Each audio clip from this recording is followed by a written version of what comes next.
Well, how y'all are? Welcome to another edition of Paranormal Swamp Talk. I'm your host, Howard Petrie, along with host Miss Jess Beauregard.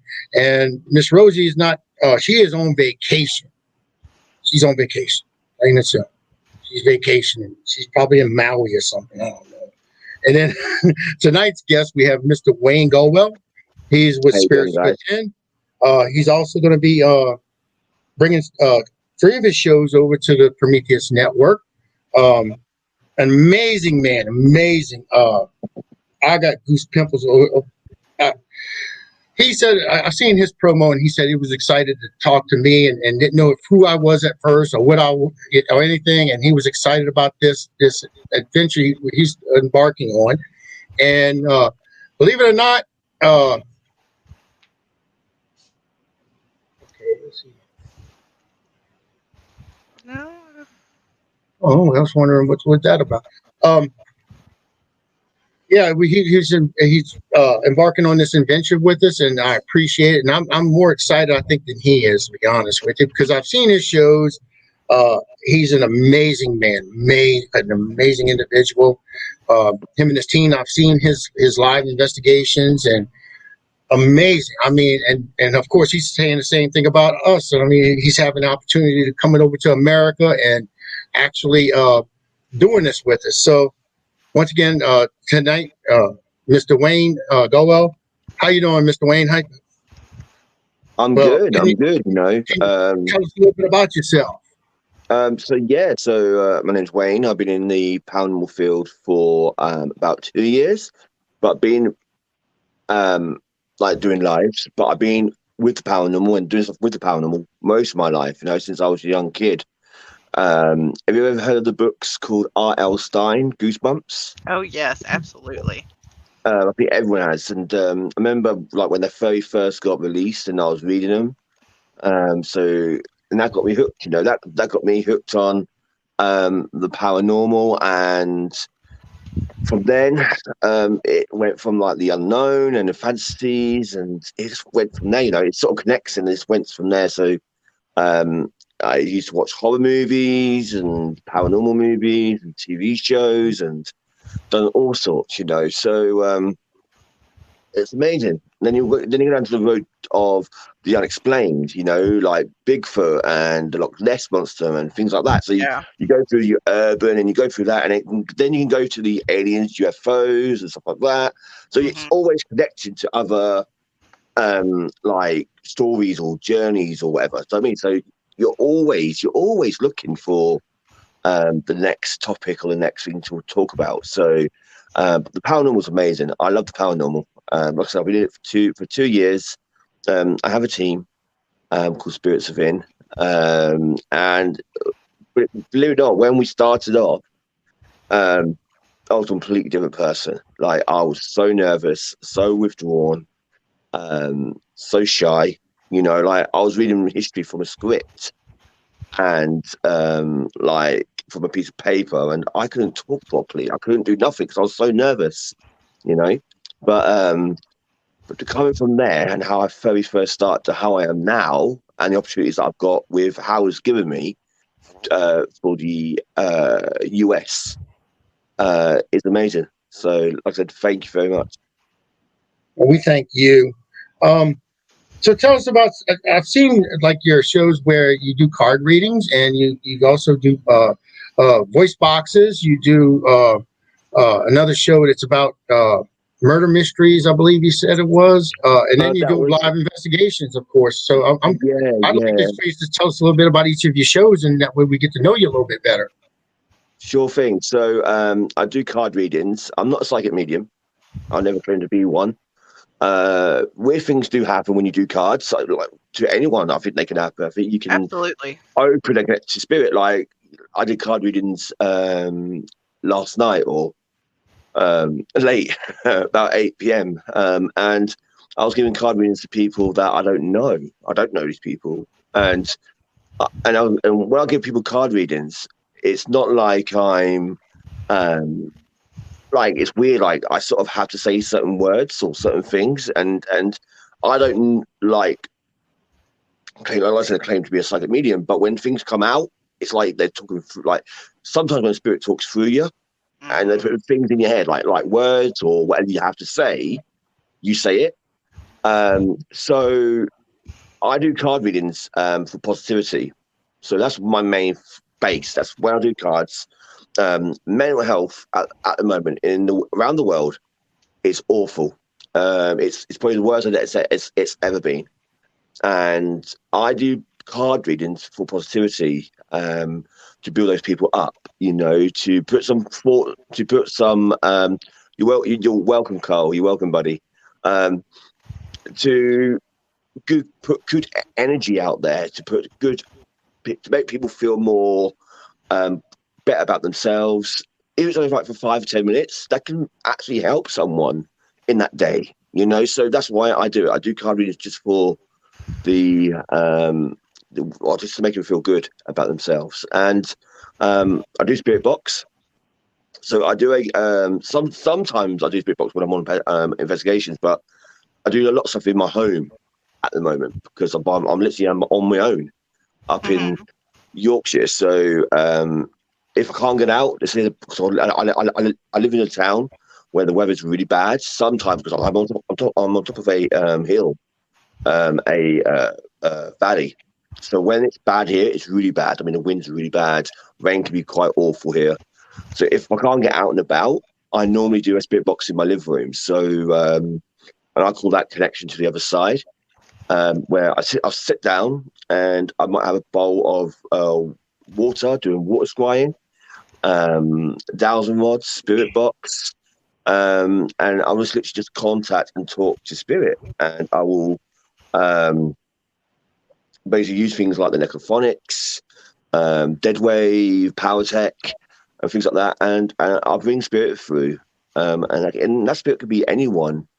That spirit could be my loved one. It could be your loved ones. It could be the people who are watching at home, their loved ones. It could be a complete stranger that's passing through or in the area that wants to connect with and tell their story, and so that's pretty good. That's interesting. I had some interesting readings on that.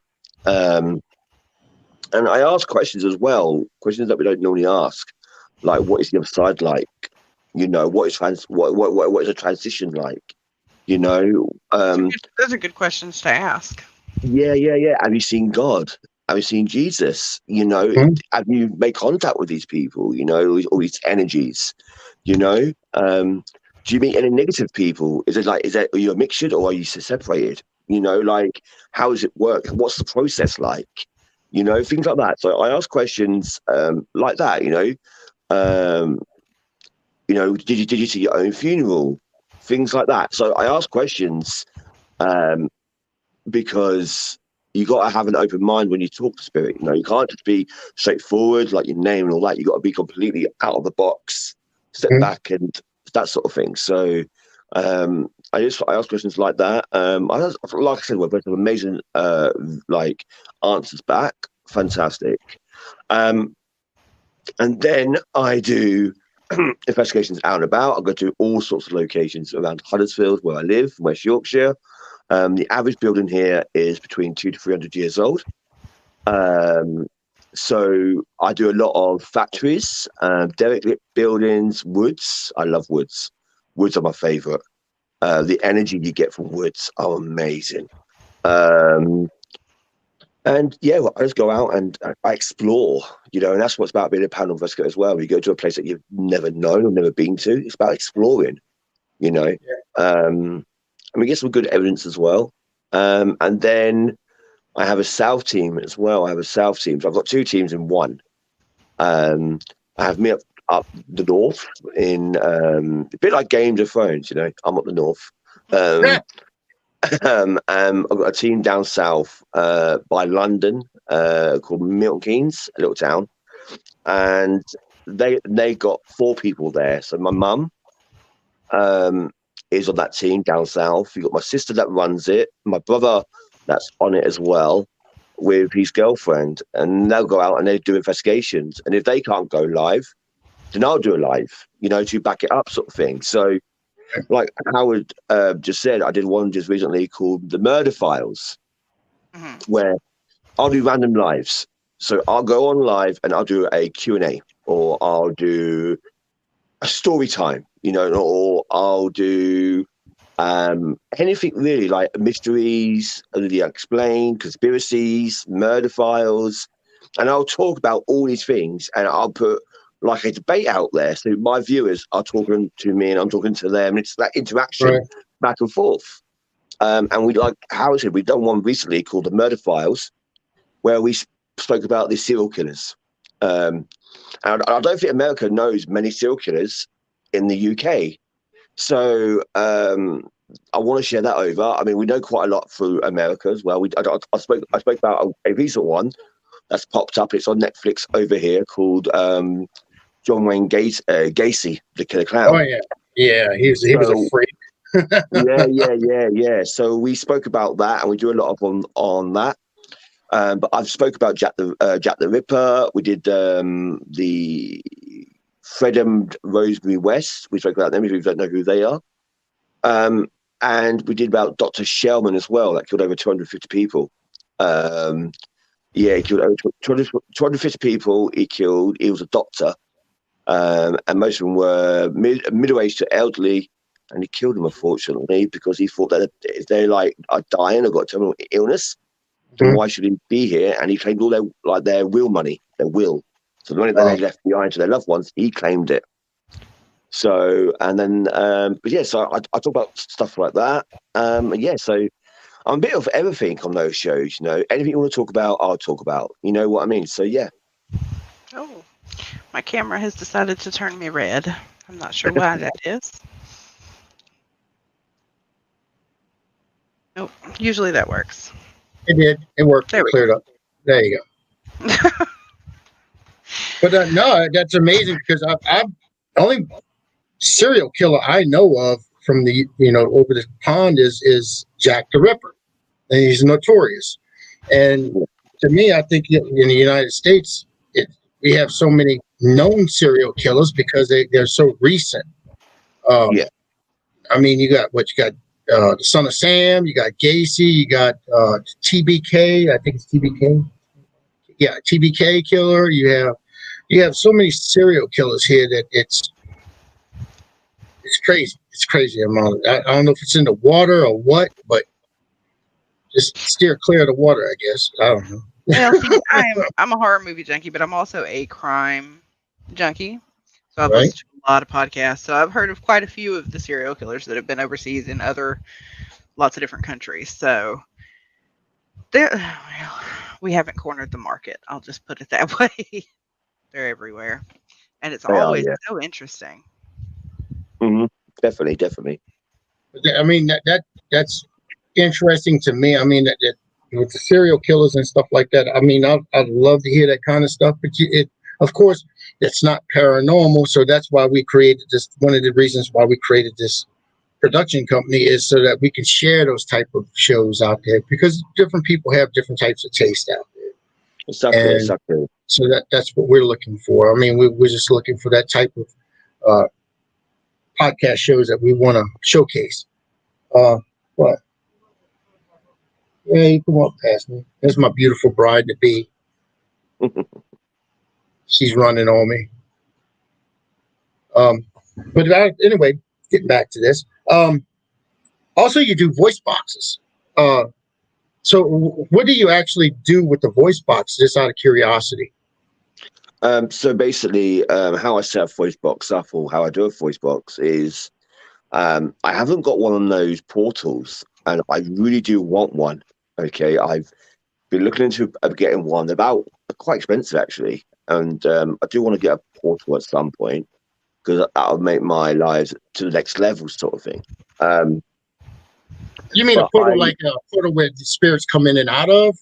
No. A portal, what we call them portals here, you might call them something different there, is it's like a giant spirit box, like a speaker. And it takes away all that charge, that back noise gets away. So when they come through, it's more clear how they speak. Right. I know what you're talking about. Yeah, we have those here. Yeah. So not many people in the UK have them. I've seen not many teams here have them. So so I do want to get one of them. But at the moment, I use my speaker, plugged it in or Bluetooth it to my tablet, and I have apps like Necrophonics, Deadwave, PowerTech. I've got my laptop for Alice Box, and then what we do is we sort of I does the white protection every time I do any sort of thing in the paranormal, no matter what I do at all. Even in talk shows, I do a protection, like a white light protection or assault protection, whatever. I protect myself with crystals and stuff like that, just in case. You never know what will seek in, what will come on.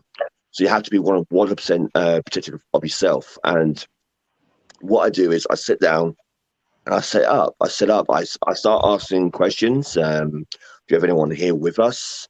But the thing is, I'm very patient. My shows are quite long because I have to be patient. You can't just go in with question after question after question after question. You have to ask a question and wait a while until you get a feedback. And then once you're comfortable, or the viewers can hear stuff as well, because I always go on what the viewers think and what they can hear. Then we start talking, and it can get quite emotional. And like I said, anyone can come in. I mean, I've had loved ones of viewers that's come through. I've had my own loved ones come through. I even have people that I don't even know come through. And the furthest I've had someone come through is two people. They're both from America. And 1 year, because one girl was she was youngish, early she was, and she died in a car crash. Well, that's the sort of reasons that we got, and she was from New York. So we had, and then like every time someone comes through like that, we always search up news or Google or whatever to see if it's true. Like, is it anyone? We found nothing on this one. We found no record whatsoever, no news article, nothing. So I don't know. Like I said, I don't know. But we have to go what we get with. You know what I mean? Whatever comes through, we have to go with. And well, yeah. And then one of the times I've done a spirit box was really weird. We was talking about Ed and Lorraine Warren, and a female voice came through. I'm not saying it's going to be Lorraine herself, but some of the viewers thought it was because how she was talking, and the actual app itself, the accents, right? Because these spirit box don't have certain accents, half of them sound French, to be fair. Or like creepy children, one or the other. Yes, exactly. But this app changed. Their accent changed. Wow. And it was an American accent. And now, what do you call an American accent? Because that's what, to me, you have a UK accent, you have a British accent, and I can understand that. To us, I know Jess will probably have a different accent than I do because she lives in a different part of the United States. Actually, it's two states over. Mm-hmm. So she has a different accent than I do. And I mean, what's an American accent? I mean, well, similar to like I know, like how you like here, we have different accents. My wife talks different to me. She's from Yorkshire. I'm more London, so I talk more Southern. Okay. Then you go even further up north. You got Newcastle. They completely talk different to what my wife talks and what I talk. Then you got the Scousers. They're from Liverpool. You got the Mancunians. They're from Manchester. Lancashire's got to literally to parts of the UK. Everyone talks differently. Everyone does. The same here. Even though we're just two states apart and we're both in the South, we talk different. Yeah. So and this voice was definitely like an American twang sort of accent coming through, because it definitely wasn't British, and I definitely wasn't Australian. You sort of you could tell the difference, of certain how people talk and where they come from. So, but definitely an American accent came through on the app, and we were talking about Lorraine. So I was just curious what because like there's different accents. I mean, of course, I've talked to a lady from Chantel. She's from South Africa. Very, you can tell it's an African accent. The way they speak over there is Exactly, yeah. And then, of course, Jenny from Ireland. She's that Irish. You can tell that Irish accent a mile away. And then the UK, I could tell an Australian. That's a different accent. Look, she's in there right now. Yeah. Mm-hmm. Chantel right there. And like I said, she has that different accent. And like I said, with these shows, by the way, Wayne, they are spread all over the place. So, I mean, you might have a lot of people right now in the show, but it will get people watching. And people do watch the repeats or whatever you want to call it. Because people work and stuff like same here. So, but that was, to me, it was just, I just wanted to find out what was an American. And you said that twang. Texas. You go to Texas, they have that twang accent. I mean, that's what I would talk about. That's a twanging accent. But then again, anybody who's not from the South will describe all of the Southern accents as having a twang. Because I've heard the same thing. But go ahead, continue with your story. I'm sorry for interrupting. Yeah. No, but that's basically it. And then what we do is we just ask questions out, like I said, those sort of questions. We asked the basic ones, are you male, female, how old are you, things like that, to get to sort of identify them, Mm-hmm. Sometimes it works, sometimes it doesn't. Depends on the spirit that comes through. Every spirit's different. Every spirit has a different sort of energy. Right. So some you got to be patient than others. Some you get so many people come through, you don't even know who. Because it's so much coming through, you have to tell them, look, come through one at a time, or slow down, or you got to be firm with them. Show respect at all times. All times. I don't work with no one that doesn't show spirit respect, because I'm quite passionate about paranormal, and unless you're a medium, you don't know who you're talking to. So you need to show respect at all times. I'm very strict on that. That is something we follow as well, Terry and I and our team. Yeah, we don't provoke, because for the most part, we're not the one that has to live there or work there. So it's exactly, and so I do that, and then I basically ask questions, and then I basically, if I'm getting no answer, then I ask questions like I said. What was your transition like? What was your crossover like? How did it feel? How are you now? Are you at peace now?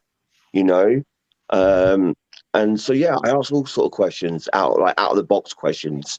I've actually got a list of questions that I ask. They're around here somewhere, but I ask certain questions, and if I sort of know who it is, because sometimes I do, sometimes I know who it is, and the viewers at home can sort of connect as well.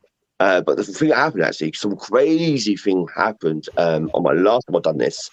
I had two viewers come through, both brand new to the show, don't know each other at all. But the person that came through that I was talking to had the same way that their loved one died. So their loved one died in the same circumstances. They had no connection to no one else, to each other. It was crazy, absolutely crazy. It's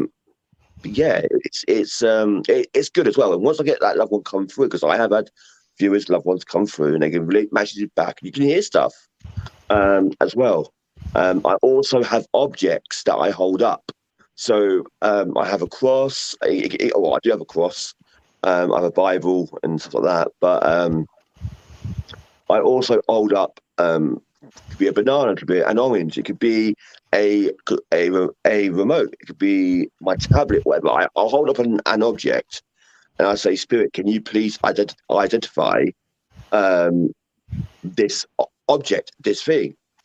I'll swear down, guys, clear as day. The last one I held up was a cross. And I held it up. I went, can you tell me what this is? I don't tell what it is. I said, can you tell me what this object is? And I swear down, it came on my app, a cross. clear as day. I mean, like I'm talking to you now. That's how it came out. So crazy, absolutely crazy. That is crazy. That is crazy. I mean, we've had intelligent responses here. We did a cemetery a while back, and here and where I live close by, and it was the top part of this cross. It was beautifully made. Well, it wasn't a cross; it was a tombstone, and on top of it was all in English, but down towards the bottom it was in Celtic. And we were just looking at it, and the way the cemeteries are made here down here in Louisiana, some of them, a lot of them are above ground because of the water table being so low. And then, but you do have some burials across on the North Shore where we live at, and there's a border that's usually around the where they bury someone. They put like a almost like a chain wall around the where the person's being buried that designates that plot where they buried that person. That's what they paid for. And I was sitting down on one side and had a friend of mine sitting on the other side, a fellow investigator. And I asked a question, and of course, I said something, and we had to, hey, that was how he said something. And then all of a sudden, across the voice box, it came across it was in perfect, it was like almost an Irish accent. And it said, "Get off me tombstone." Oh. A whole sentence like that.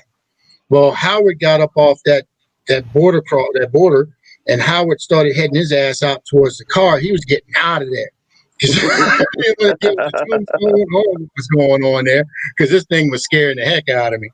The way it came across, because it sounded really creepy and it was really authentic. It was a real thick accent that this thing, this person had. But yeah, that's the first time I've ever heard one come across that way. Wow. It was a full sentence. I mean, it was like not just, because usually when you do voice boxes, you get one or two words and that's about it. You do, and then, yeah.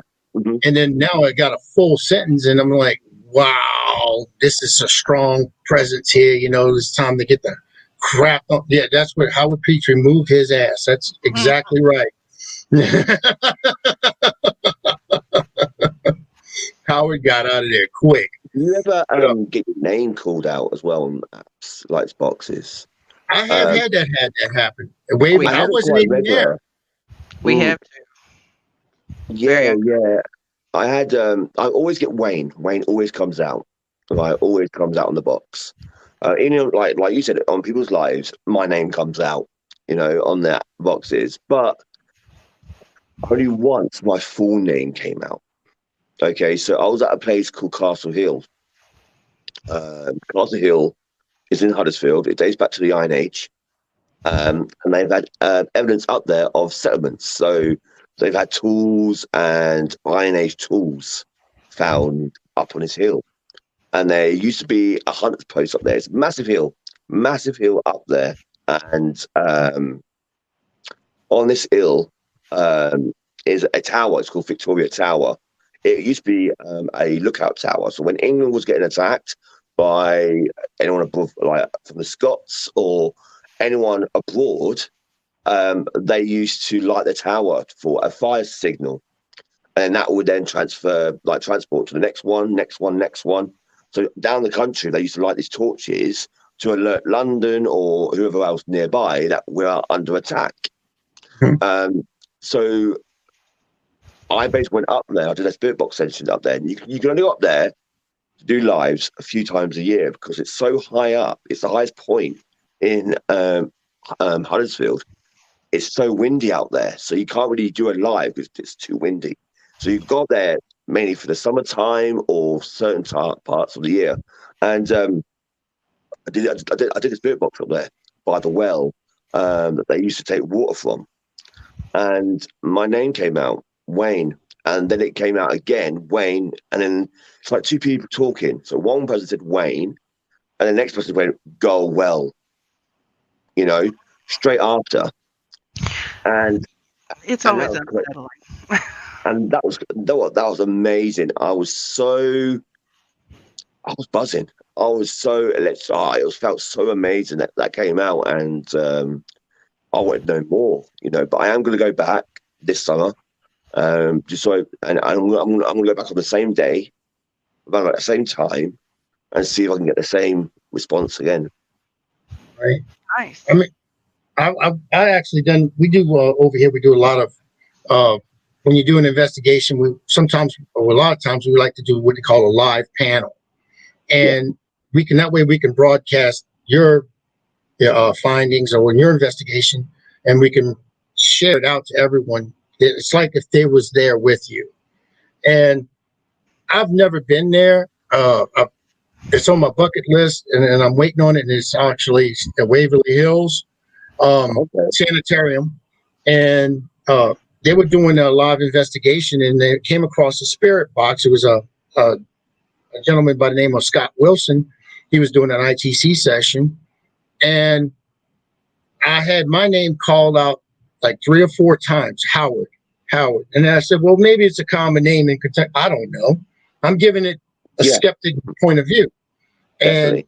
And then it said, your leg, twice. And I'm like, whoa, that kind of, wow, how did this thing know who I am and what's going on? Because I had a blood clot in my right leg.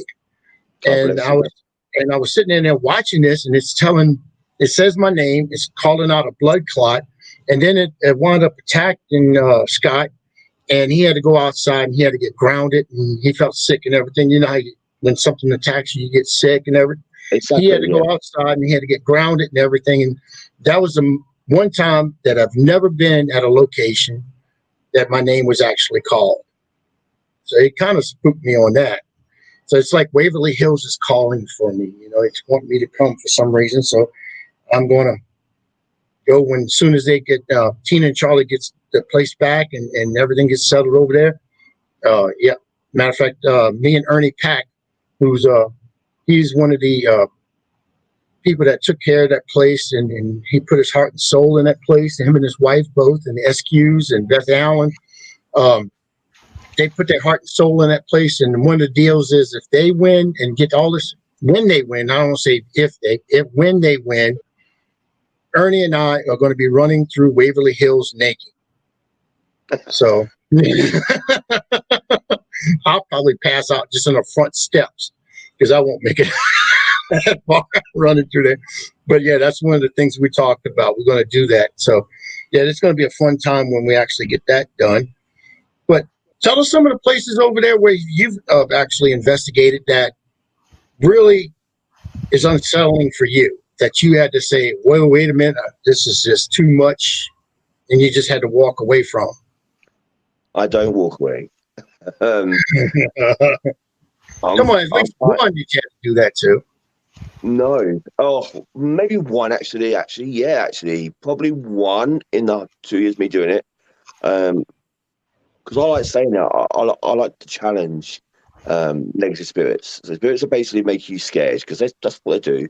Not every negative spirit is bad. I don't think. Me personally thinks, but it's one place. It's called the Witch's Well.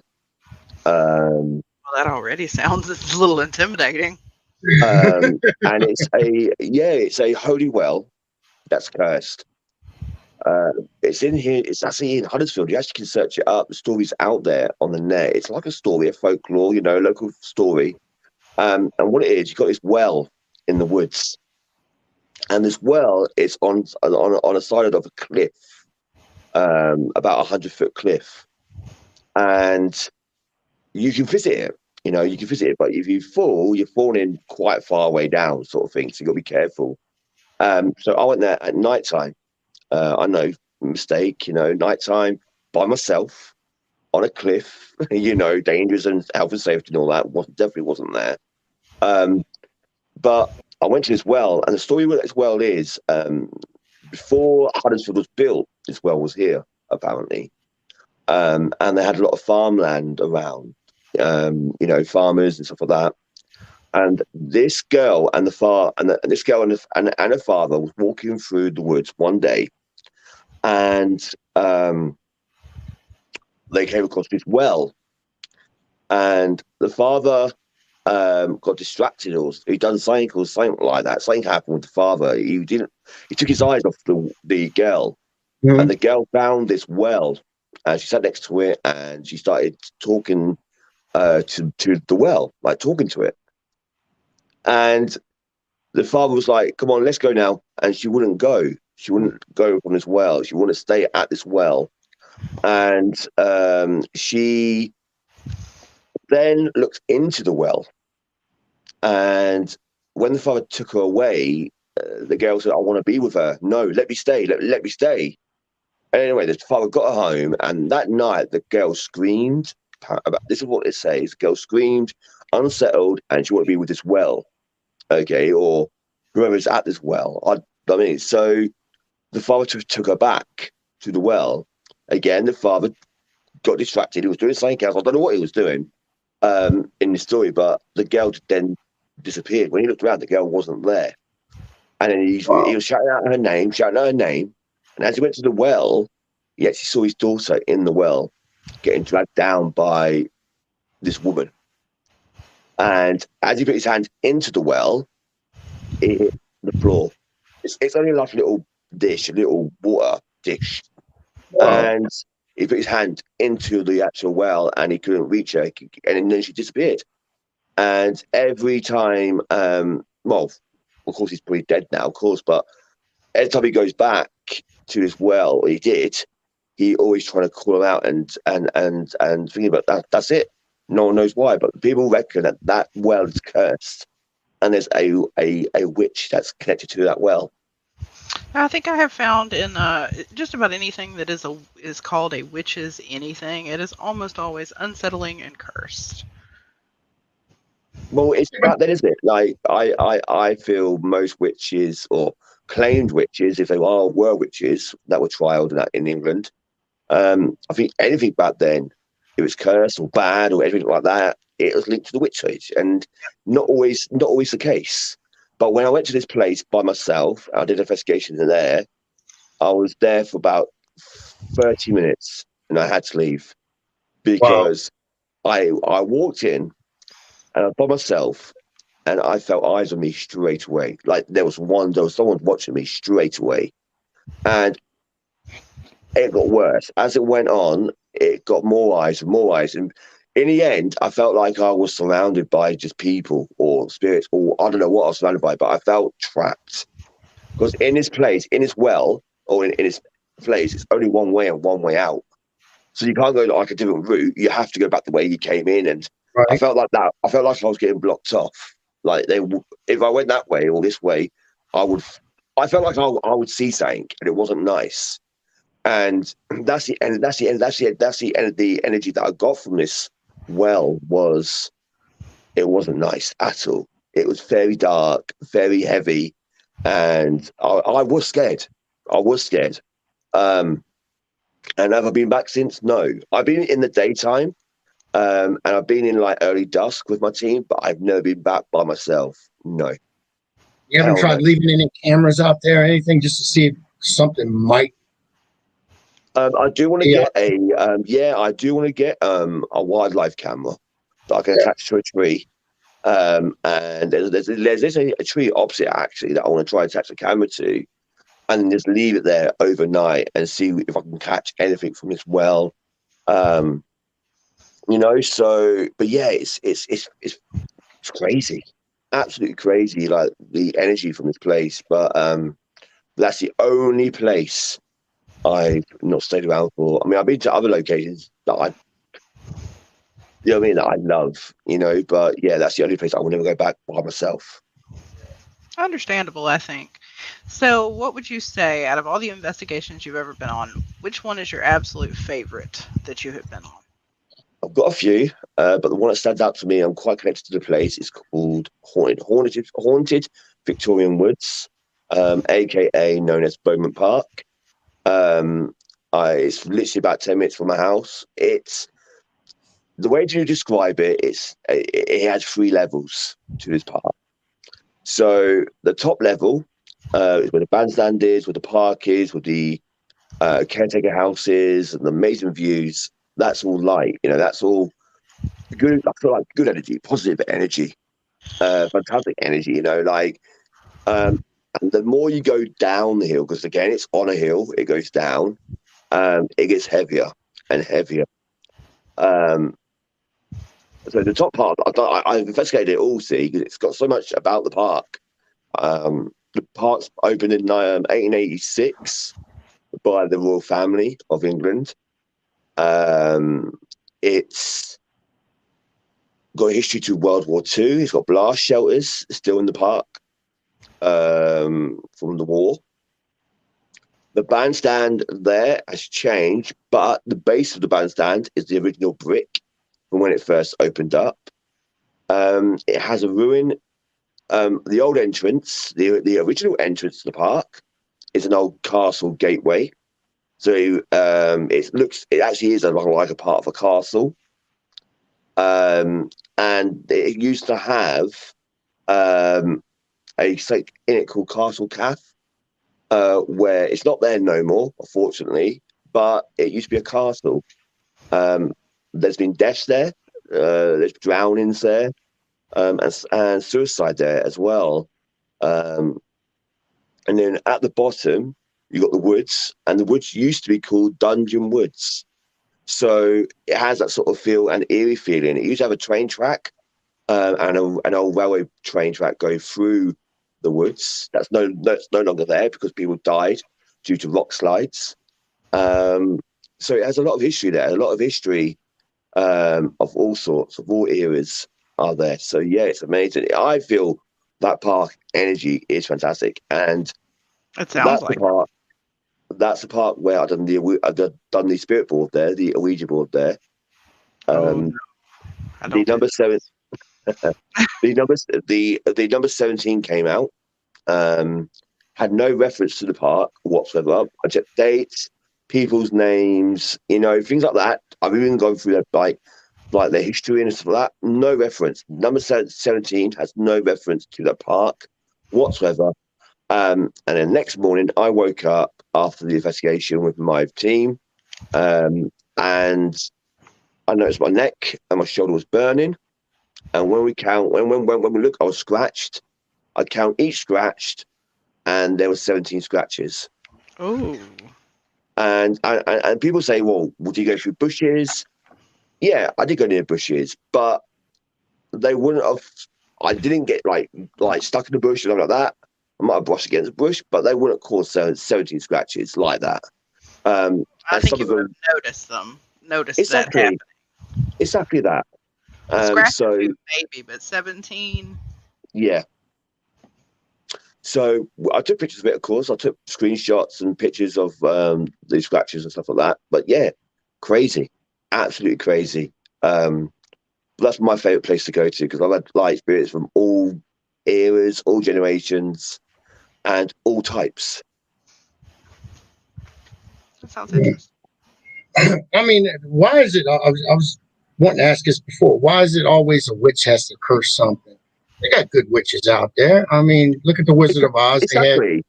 They have a lot of witches that do light work for the light. In the light.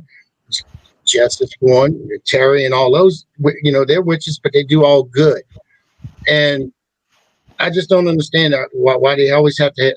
Is it because something has been cursed or something that's going wrong there, and they automatically that's the first thing they point to as a witch? Is it always been prosecuted like that, or I just don't understand. Yeah. I mean, as far as witchcraft, paganism, any of the different practices, they've been persecuted since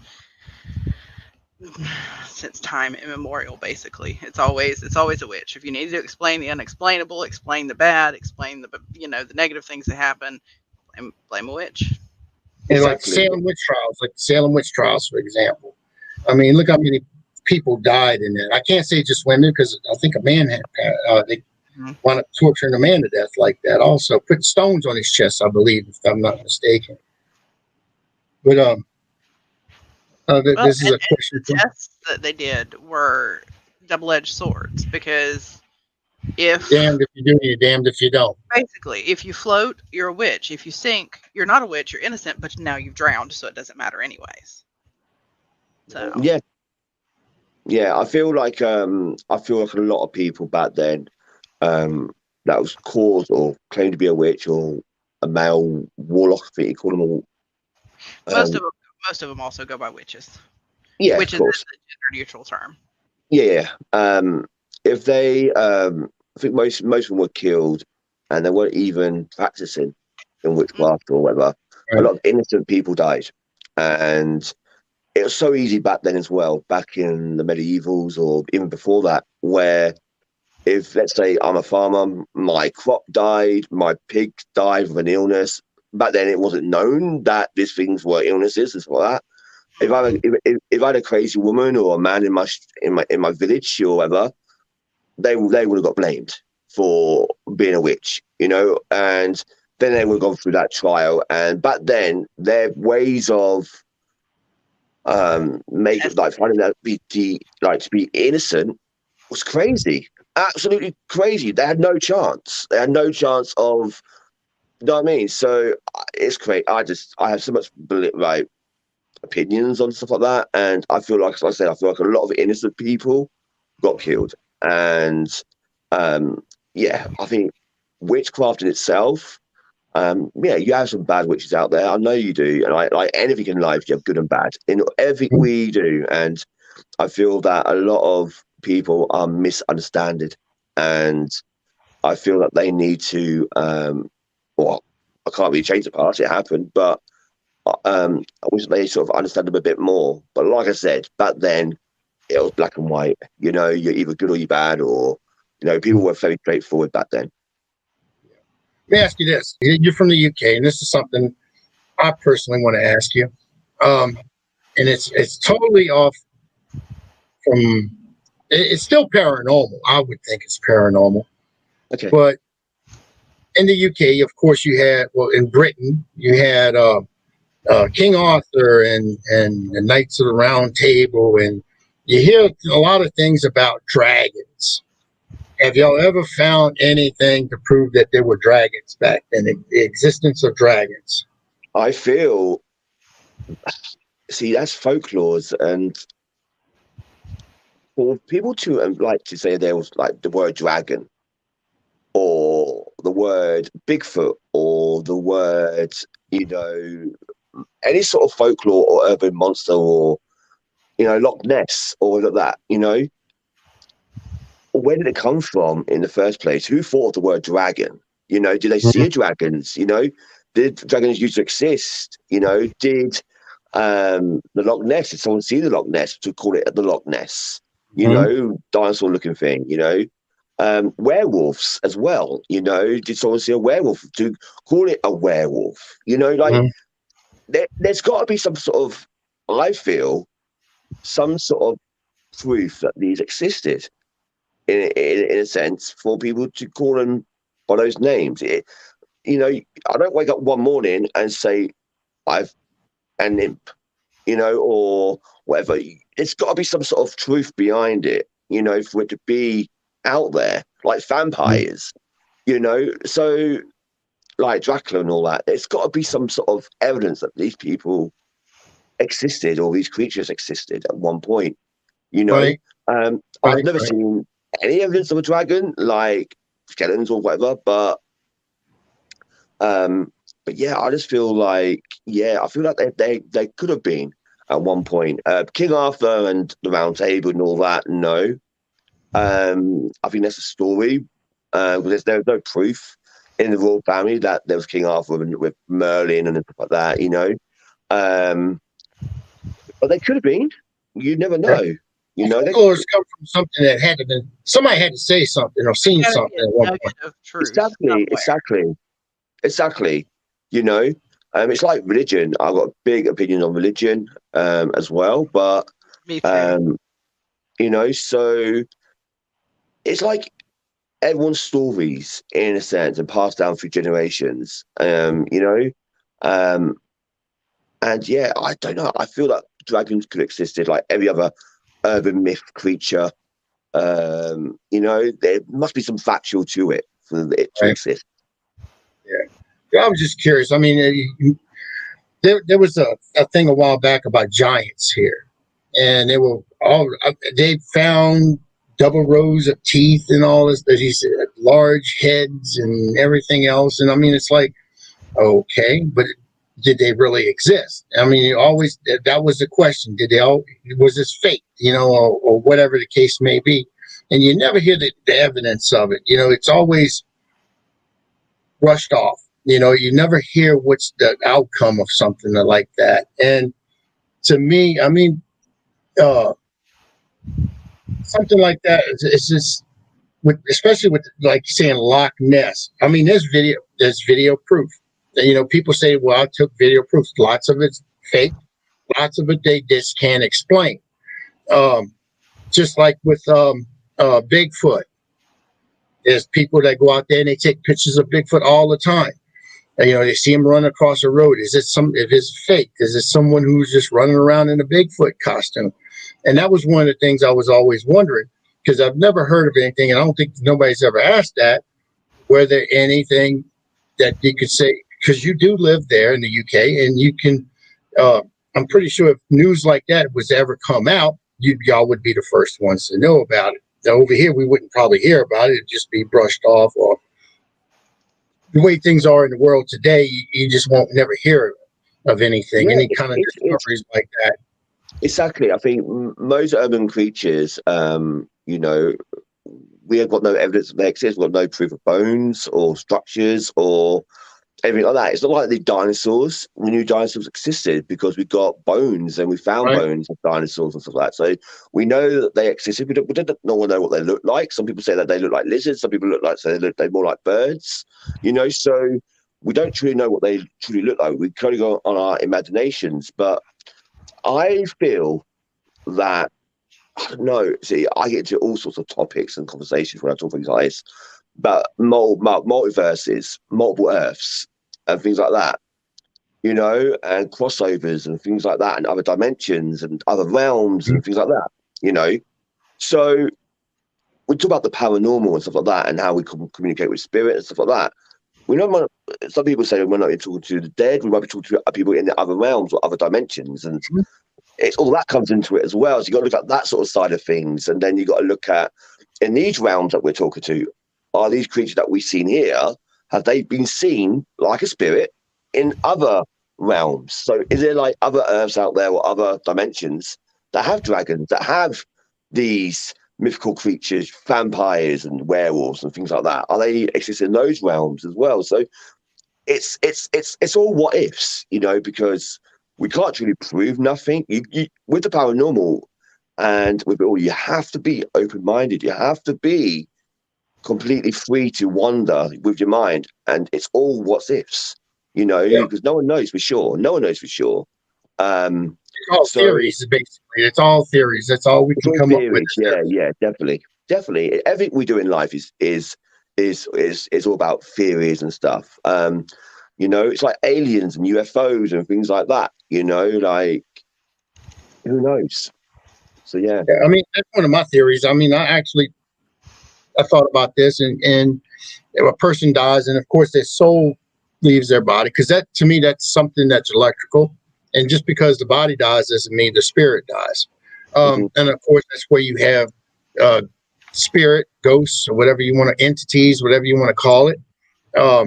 And to me, I think once we leave this body, we actually become into another dimension. We actually we go into another dimension, and that's what these beings are. That they come in and out. Even though they're loved ones, they can even be loved ones, but they own another plane of existence. They own another dimension, and sometimes they slips. These I call it like a slip, and these beings can actually come back to our dimension, and that's what we perceive as spirit, ghosts, entities, or whatever. So that's one of the beliefs, one of the theories I have. This is like with the theory of UFOs and Bigfoot. Every time you see a UFO, there's a Bigfoot around, and vice versa. You see a Bigfoot, there's always a UFO. So that's another theory that's been talked about. So, I mean, aliens, another prime example. You might be saying, oh, that's a ghost. It could be aliens. You don't know. It's all one. It's where you perceive it, I guess, and the way you look at things, where you want to put your mindset at in this field. I mean, a lot of things have been proven. Don't get me wrong, but like I said, this is this field here, there's no professionals, there's no amateurs, right? There's no I mean, you are an everybody's an amateur, and we all learn from one another in this field, and that's what we go from. Because if I sat down there and say I'm a witch, okay, I can say that I'm a witch, but have I ever practiced it? Have I ever studied it? No. Yeah. I mean, I leave that to people who have done that, and that would be like Jess and Terry and all them. And I would go to them and say, look, teach me, show me what it is to be a witch. And they would teach me all that they know. And of course, they've learned it from someone, and that person has more experience. And that's the way it passes. And that's how we learn from one another. But there's never been an expert. So anybody who's watching this. I've been practicing witch for 10 years, and I do not consider myself an expert. Period. Yeah, so, there's always more to learn. So anybody comes to, and I'm saying this in America, and I've said this before, and I'll say it now for the UK. If anyone approaches you and they tell you, I am an expert in this field, you'd laugh at them and you walk them out your door, because there's no such thing as an expert in this stuff. So that's a little bit of advice for anybody who's watching tonight. You have people with qualifications, in certain parts, but yeah, like I'm totally with you on that one. There's definitely no experts in this field. We're learning all the time. All the time we are learning. Even in this field like 30, 40, 50 years, you are still learning. It's still a learning process, because people come up, different teams do different things. I might investigate different to how Howard investigates, or I might do different to someone else investigates, and we learn from each other. We adapt, and we sort of say, oh, no, what? That's a good idea. I might try that next time. I have a smoke box. I have a box that releases smoke, and then I then put different colors on that smoke to get different sort of faces and stuff like that. And but yeah, it's good. And I encourage people. If you see something that I do on my investigations, or something that I talk to, or I try it yourself. I want you to do it, because I want to see your findings. I want to see how you capture it, and that's, I'm a big believer on that. I'm a big believer that we should all sort of like do the same sort of investigation as each other.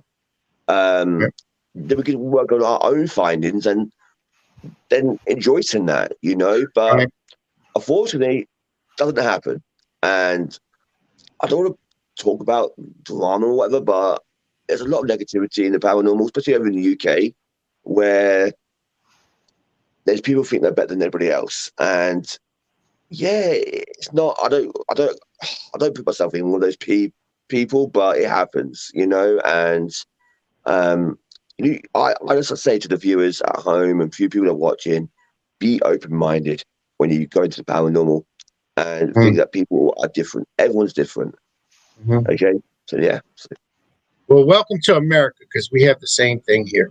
There's teams that won't work with teams, and people get mad at people, and it's over the most trivial stuff. I mean, it's like, I just don't understand it. I mean, you're here to work. We call it para-unity or para-family here.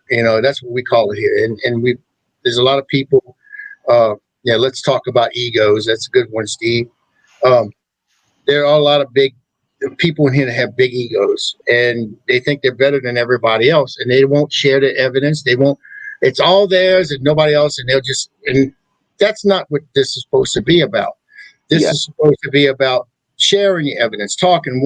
Exactly. Look, I'm not doing this on this show, right? I am not making a penny. I'm not making nothing. I mean, matter of fact, I'm losing money because I got electricity and burning that, and I'm my time and everything else. And I do this because I love doing this, and I understand why people just want to.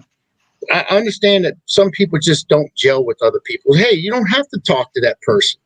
You can just walk away, or just and you could be, but you can be civil about it. Everything could be civil. You can, yeah. I mean.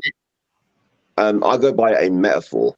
There's people in the UK that I don't get on with. There's teams I don't get on with. Teams I don't even like. how they conduct themselves, how they go about themselves in paranormal. But I look at the field or the paranormal as my baby and my child. Okay, Mhm. that's how I look at the paranormal. So I look at myself as like probably like one parent. Okay, the teams that I don't get on with are like my exes or the mother to that child, Mhm. or whatever. You don't try and go with this one. As long as we treat that child, as in the paranormal, both with respect, okay, doesn't matter how we think about each other, as long as we show the paranormal in the whole as love and with respect. So that's how I would look at it. There's teams that I don't get on with, but they do great work in the paranormal. You Mhm. know, so I always say that. I always say that. I'm open and honest on that.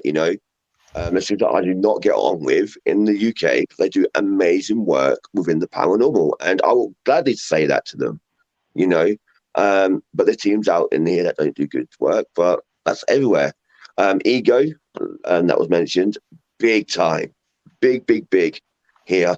There's teams that won't even bat an eyelid at you because you ain't got the numbers, you ain't got the follows, you ain't got this, you ain't got that, and it's it's important that the viewers as well see things as well and are aware of things.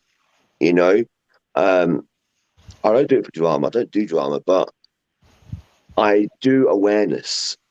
Mhm. Okay, and if I see something wrong in the paranormal field that could damage someone, I would talk about it. I have recently spoke about someone in the paranormal field, but I I had to watched have that, by the way. I watched that, by the way. It was you. yeah, Well, you handled that very well. yeah. I show evidence. I show messages. I don't just go off hearsay or say words. Like Mhm. I have things to back it up. And that's important. But I don't do it for drama. I do it for awareness. So I have a lot of people in my team that comes aboard, or in the field, sorry, that I know people that are starting out new that want to get into the paranormal. So if I know someone that's selling, I'm going to say dodgy equipment or scamming people, whatever, and I have proof of that, I have to have proof. If I don't have proof, then I won't say it. I won't say nothing. Gotta have Then receipts. I will tell those my viewers to keep them aware. It's still their choice if they want to still go ahead and buy stuff for this person or do stuff for this person, but I'm putting it out there. So I put that advice out there for them. You know what I mean? So, um, and that's what it's about as well. It's about taking care of each other and protecting each other as well, and looking out for each other. So, but it's still down to that person if they want to pursue that or not. It's down to them Right. still. Right. Um, and yeah, I just see a lot of ego, money wise as well. People want to make crazy money in the paranormal field. I did that last year. I did merchandise. I had subs, and I hated it. I really hated it. My team because I'm a big believer that my team works. I listen to my team, and if my team wants to do something, I'll try it for them. I'll do it for them. And Mhm. I did this. I did subs. I did subs. I did merchandise for them. Okay, because I felt that's what they wanted, and I was open with my team. I said, "Look, guys, I don't enjoy doing this. I don't enjoy doing merchandise. I don't enjoy doing subs. I think paranormal should be as free as it comes. Should never charge for anything in the paranormal, and that's what we done. I took it completely away. I took subs away. I took the merchandise away, and I'll never do it again. Never ever do it again. Understandable. I had So I have stars on my Facebook to protect my Facebook page.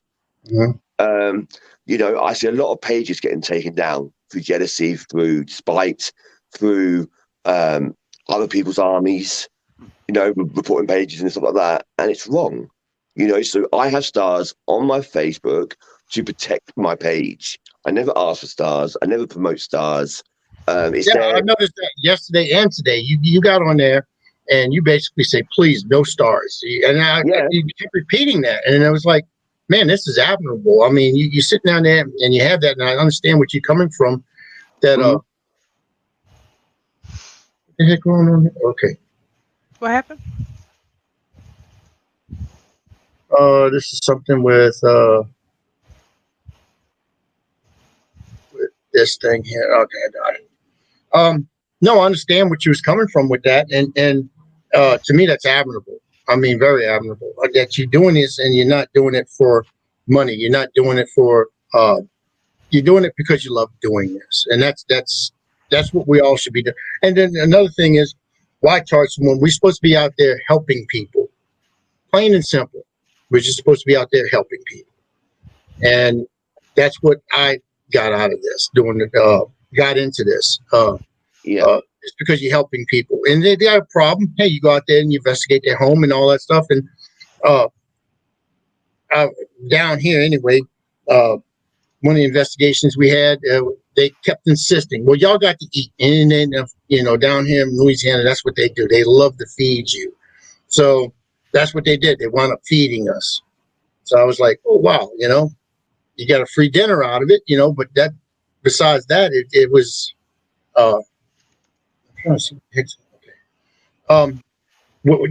Besides that, we don't ask for cash. We don't ask for anything, and it's like I said, we do it because we love to do this. We love to help people. We love to be in the. It's like the paranormal community is something that it's just like we're a bunch of scientists out there. I feel like, and we're learning. We open up something that exactly that should be taught in school at one point, or something. A class or something that says there's something beyond us. Yeah, definitely. And you don't hear about that because, of course, you have religion that steps in and takes over and says, no, no, no, no, no, no. And that needs to be stricken. I mean, something needs to be done about that. But enough about me on my bandwagon, because I could go on and on and on and on. No. I totally agree. I mean, if any team out there gets stars, okay, the ability to have stars on Facebook, okay, activate them. Don't use them. You don't want to ask for them or whatever. That's fine, but activate them because it actually protects your page. It actually puts a barrier on your page. I mean, yeah, your page still gets taken down. It's not invisible. It's not immortal. But it helps to keep your page there. And that's why I have it, just for that reason, to protect my page. But yeah, I believe as well that paranormal or people that go through spiritualism or empaths or things like that should be encouraged. There's a lot of people out there that, let's say a child has a imaginative friend and they're like, oh, don't be silly, or it's okay, you'll grow out of it and all this. You know what I mean? People downsize it, and I feel like that should be embraced because they could be seeing someone. Honestly, a child could be seeing someone. My daughter has the amazing she's fantastic. She has the most crazy imagination ever. She's claimed that she's seen fairies. She claims that she's seen my nan at some point. She claims to have all these imaginations going, and I encourage that so much. She goes to school and says, my dad's a paranormal investigator. He talks to ghosts and stuff like that. And I've been talked to about that by school, and they're like, and they don't encourage that. And No. and I'm like, well, I'm different. My daughter's an empath. My daughter can walk through a street, see someone in pain, and she will cry for no reason whatsoever. Yep. And I will always encourage that. I will always encourage my daughter to be real, to be truthful, and always show her emotions. And don't be ashamed of that. And as long as she's real to herself, I'll gladly support her in no matter what journey she does in life. And that goes for any of my children. I will always support them no matter what journey they take. And my daughter has a very strong connection with witches. She loves Hocus Pocus. And seriously, I'm not joking here. We've watched that film 1,000 times. She knows the words by word, and she's 8 years old. For her birthday, we got her a witch book, a witch book little charm necklace thing from the film Hocus Pocus. The actual book itself, we got her that. We got her a dressing up costume, from like one of the witches. She loves it. She loves it all, and if she grows up to do witchcraft or Wicca or anything in that sort of field, I will totally encourage her to do it. So my 9-year-old daughter got her first deck of tarot cards for Christmas this year. So amazing. Amazing. So we encourage their gifts even when they're a little frightening. Exactly. And she has been scared a few times, but she's a good kid. So yeah, definitely. Well, Rosie just had, who's another host on the show with us. She has another show called The Spectral Sailor, and that was her. It was her and Jason Walker that have that host that show, and they recently had some people from Hocus Pocus, the movie, on their network. On that show. The guy who called the main male character, the one who called him Hollywood and stole his shoes. Yeah. He was on the show. Oh wow! Ice is what it was in the show, something like that. Yeah, Ice. Yeah. I've got to watch that. I've got to go watch that. Interesting. It was and they're trying to get another one that's supposed to be coming on there, and I don't know when they're going to be doing that show, but she said that they were getting another person from that. I don't know if it's Hocus Pocus 1 or 2 now, but somebody else they were trying to get. So stay tuned for that. That's amazing. Yeah, I'll definitely be down to watch them. And I'll get my daughter to watch as well because she loves Hocus Pocus. But my daughter's had a few lives herself on my show, on my channel. We used to call it Destiny Storytime. So I'll sat next to her and she'll go on there. You can go watch them. They're quite funny.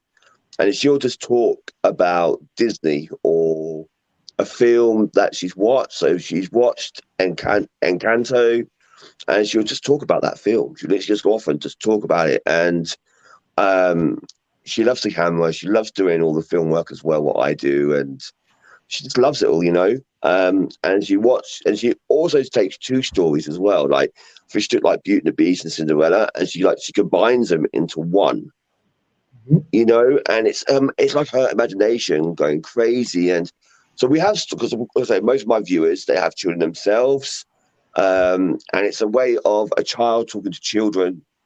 So my child is talking to another child and just sharing their imagination with that child. You know what I mean? And it's their connection as well, because children go through paranormal experiences. Children go through all sorts as well, much as we do. So I always try to encourage that as well. And if you have a child, that's another thing I'd like to, since you mentioned that, if you have a child and they have an imaginary friend or something of that nature, listen to what they tell you. Listen to exactly what they're telling you, because 9 times out of 10, it's something there. Yeah. Mm-hmm. They're actually seeing something. My daughter, I had her, and she would say when she was little, she saw things. She saw people, and there was one thing that was she called it Zuzu or something like that. It was its name. And I said, okay. And I just blew it off. Later on, after her passing, I found out that's something that there's a Ouija board, something that's evil that protects the Ouija board or something. Its name is Suzu or something of that nature. Same name. And I never did I didn't put 2 and 2 together at that time. I just thought she just had a wild imagination. She said she would see somebody standing out of her window and just staring in and trying to get in and everything. Towards the end, she was hearing voices, seeing bodies and things of that nature. And I just never put it together. And come to find out, she was a psychic. She was a medium. She could see these things, and she just didn't know what she was. And she dabbled, a lot of religions and things of that nature. And her religion she finally settled on and she was feeling at peace with was Wiccan. She became a Wiccan. And I said, well, that's awesome. You found something that you can relate to. And she explained it to me. It's just the spirits that's all around us, and things of that nature. And I've never forced my religion like it was forced on me. because when we were younger, I mean, I'm older, a lot older than probably both of you. It was forced on us older generation. This is what you are, and this is what you're going to be, and we were raised at a different time. Whereas today, I mean, my children, I never enforced religion on them. This is what I am, and I'll take you to my church and let you see what I do, and if it's right for you, then you'll stick with it. But if you don't, find your path. You help, and I've even helped them, help my daughter rather, just find her purpose in life, what would make her comfortable. And I mean, she delved in everything. I mean, she went from Buddhism, she even did Satanism. She looked into Satanism. Everything. When I found out it was Satanism, that's when I found a black Bible, and I said, nope. We're going to get rid of that. That's not the one you want, man. And I encouraged her a lot. And she only kept it for a few days, and she just wanted to read about it. She was that type of person that she just wanted to be well knowledge. She wanted to suck in all this. And then she tried a Muslim. She tried to become a Muslim. She looked into Muslim. She read the Quran and everything, and paganism. She looked into paganism, and it just wasn't for her. And then she finally settled for being a Wiccan, which is a lot of light and love in that. So I said, and there's light and love in everything that we do. Like you said, there's a dark side to everything, and there's always a light. They have to be yin and yang. It's got to be two sides of everything. I always go that way. I always support that. I always support that we have to be balanced. Right. If someone comes to say, I'm positive all the time, no, you're not. You got to find a balance. Okay, you got to ground yourself. You got to find an even balance. I'm not happy all the time. I'm 50-50 in my life. I can have good days, I can have bad days. It comes down to mental health, depression, and anxiety, and other health issues. But we all had demons. We've all had dark entities, or inside us, sort of thing. Just we had to have a balance. We had to find that way of coping and stuff. So, yeah, I honestly believe that we are all even. We're all balanced, and you just got to find that balance, and you got to be that person. Right. And I believe in that too. I mean, strongly believe in that. So, so let me ask you this: how about on your team? How do you have your teams on the investigation team set up? Do you have specific jobs for your team members, or do they just go in and just gangbusters and balls to the wall and say, I'm going to do this? No, we have select roles in the team. I have 9 members, 9, 10 members. I have. I'm the owner, so I own both, but my sister runs the South team. So she's like a sort of manager role sort of thing down there. I own the team in whole, so the team is mine in whole. Don't let her hear that. Yeah, so I'm a leader. I'm the lead investigator up here, and my wife as well. She does it now and then when she can. And then down south, I have my mum is on my team. She's my moderator plus investigator. Then I have my sister. She's the owner down there, sort of thing. So she runs it down there for me. And she's a fellow investigator. I've got my brother. He's an investigator, but an historian as well. He looks at the history. And then he got his girlfriend or his partner. That's the camera lady down there. So she does all the camera work. Aaron also does the equipment side of it as well. So he sorts the equipment out as well down south. And then I have amazing mods. I've got a lovely woman called Karen. She's from South Wales.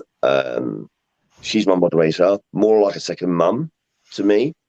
And I have Sam, is like a big sister. She lives in the UK, near North Wales. I think she's just outside North Wales. She lives, and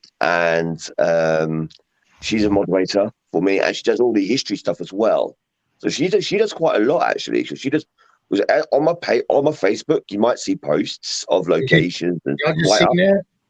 Yeah, Well, she does all that, and I also have a mental health group as well called Minds That Matter.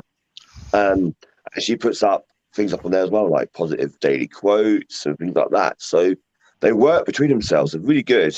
And then I've got Zoe that's taking some time away at the moment, but she's a moderator and she works the mental health side of things as well. So yeah, we have quite a lot of teams, and I've got two new people as well, James and Susie. They haven't done much at the moment, but they got a lot going on at the moment. But they're like moderators as well. So and also I have TikTok as well, so I do a lot of things on TikTok. So I had mods on there, and so yeah, I've got a lot going on. Everyone's got their own sort of roles and stuff, and poster builders and making ads and advertising as well. We do that. So yeah, so it's a lot. It's a lot going on. Well, it seems like you've got a good team to handle all of it, though.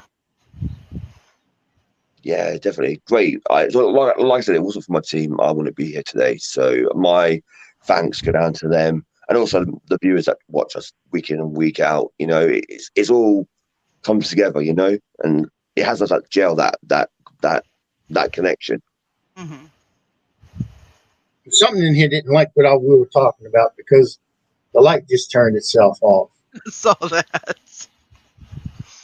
I do live in a haunted house, Wayne, and there's stuff that always comes behind me and walks behind me, forms behind me, and sometimes you hear voices in the mic.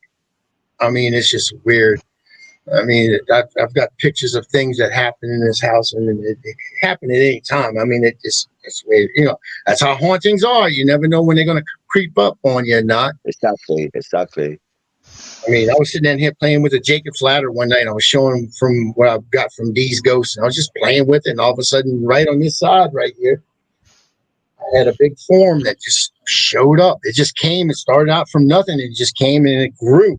I got pictures. People were sending me screenshots. I didn't even know what was going on behind me. I was like, okay, you know. Well, I'm no longer facing the way I normally am because the closet light ghost will not, like, we've changed the light bulbs and everything. It will not stop. So I've just decided to stop giving it airtime. That's what you have to looking forward to in America. Yay. And I was looking at with this thing, two of these things that Steven said earlier. Should I say how much money I made from the paranormal last year, Howard Petrie? I'm gonna tell you, Steven, at one event, we had a fear fest and it wasn't properly advertised or anything. That man lost like $17,000 out of his pocket, gone. Bless him.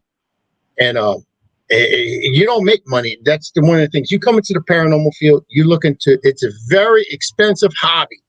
Yeah. So, very true. And then he says something over here. Honestly, my dream investigation would be just me, Howard Petrie, George Shoplin, very respected man. Stevens, very respected. Ryan Daniel Buell. He did that TV show, Paranormal. Was it Paranormal? It was like a college thing. He was in I had the name of that freaking thing on my mind. I almost had something paranormal. Paranormal State. Paranormal State. And he did that, and then Eric Vitale, and they wanted to do it at Myrtle's Plantation, and I investigated the Myrtle's Plantation.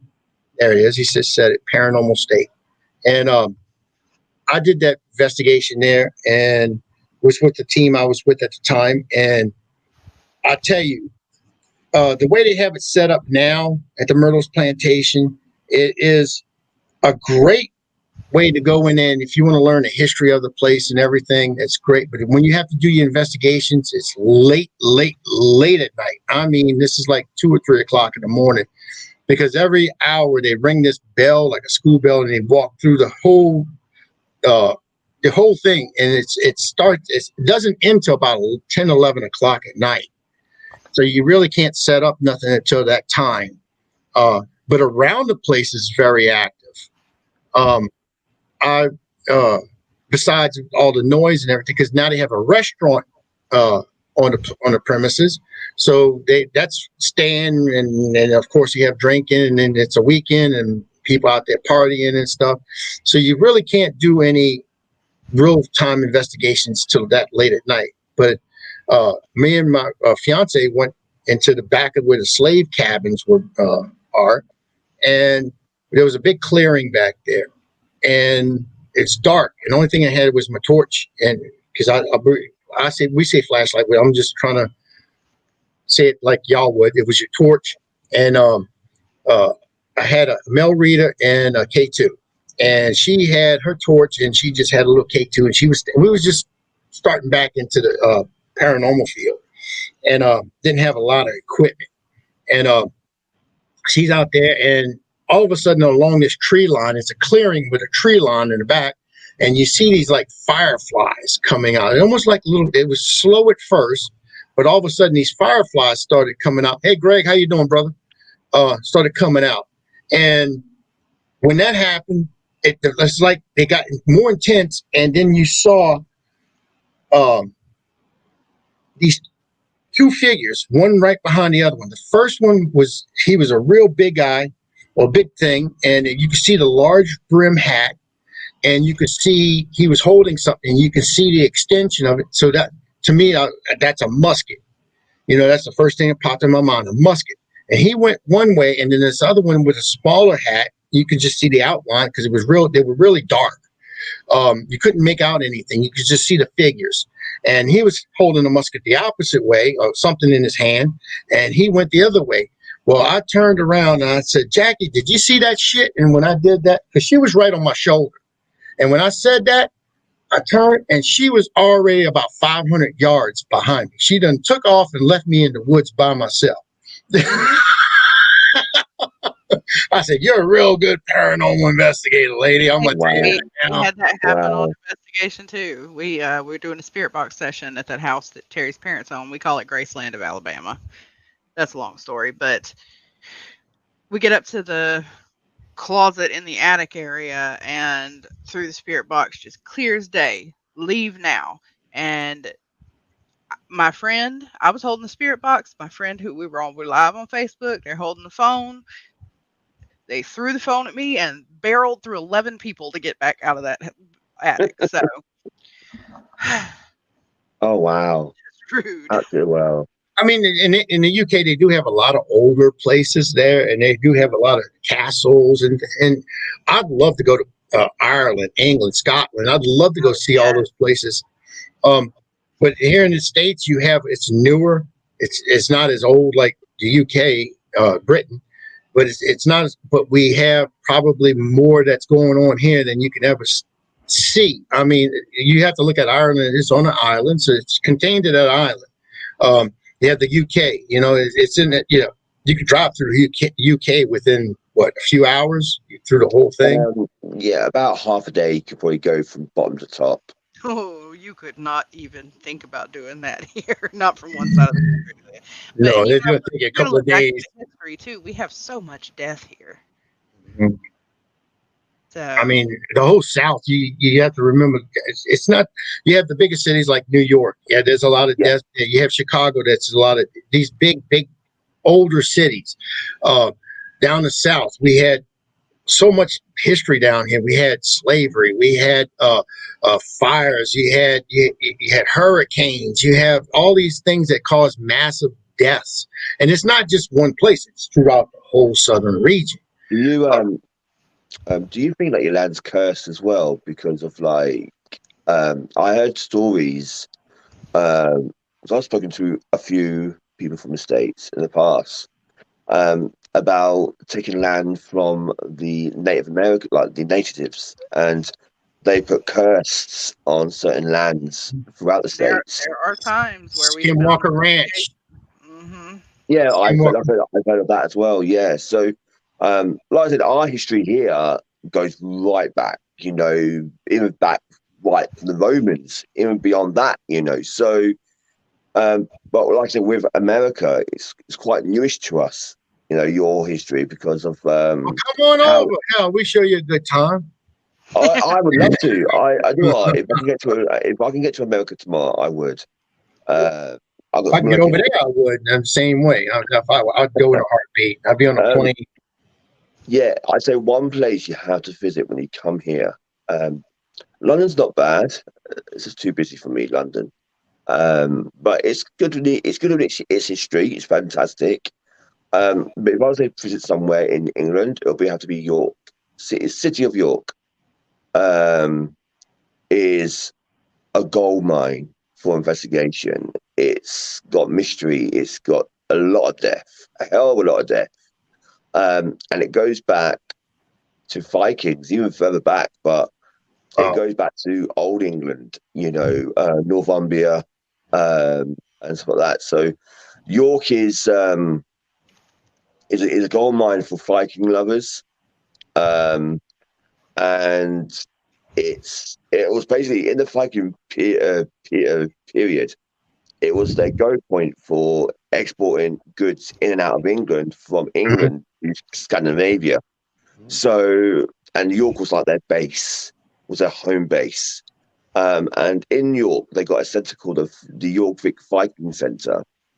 And it's like a ride in a sense. I've been there, and you go on this ride, and you go round on this little route, and you got the old smells of what it looks like. You got the old images of what it used to look like and how people used to live there and stuff. And it's amazing, absolutely amazing. And they've even got a museum there of all Vikings, like artifacts and stuff. So York is amazing. And when you walk through York, because I've been in York many times, but on my first time, I was stunned to see they have graves everywhere. Like not in a church or in a cemetery. They're in the streets, like plopped up everywhere, because York is built around a mass grave as well. So, and they have like an old castle wall. They have a castle there. So it's just amazing. York is like a gold mine. So much. And Guy Fawkes, you know who Guy Fawkes is? No. Right. Guy Fawkes was, we have bonfire night and firework night here, but bonfire night is basically for Guy Fawkes. This is a guy that planned to blow up the House of Parliament. He put basically he's part of this big, massive plot. Him and many other men, and then basically put barrels under the House of Parliament, barrels of dynamite or TNT, what you want to call it. No, gunpowder. Okay. And he was caught doing this, and his name was Guy Fawkes, and his plan was to blow up the House of Parliament. But then our royal family, I think it was I can't remember what king it was, but he used to sit on the throne in the Parliament, and his plan was to blow up and kill everybody in government. Wow. And he got caught, and that's why we remember on the 5th of November. Oh, yeah. No. Now you need to. We have masks over here that basically symbolize him. He's got the long mustache. Yeah, we do that here. Yeah, November 5th. So that's Guy Fawkes. Well, in York, you got a restaurant and a hotel. It's a bit of both, called Guy Fawkes Inn, and that's where he was born. He was born there, and you can actually rent out the room that he was born in. Like, he was conceived in, like brought into this world in that room. Wow, that's amazing. I mean, absolutely fantastic. That's a piece of history. Amazing. I mean, that's what I'm saying. And then you probably he might be still there. You never know. You know, he probably is. Yeah, because he never did succeed. And usually when that happens, you never know. He got caught, and he got I think he got beheaded. Did he get beheaded? I think, and his head put on a spike. And that spike, I think, if I might be wrong, completely wrong, but I believe that was on London Bridge, the original London Bridge. Right. Now that's in America.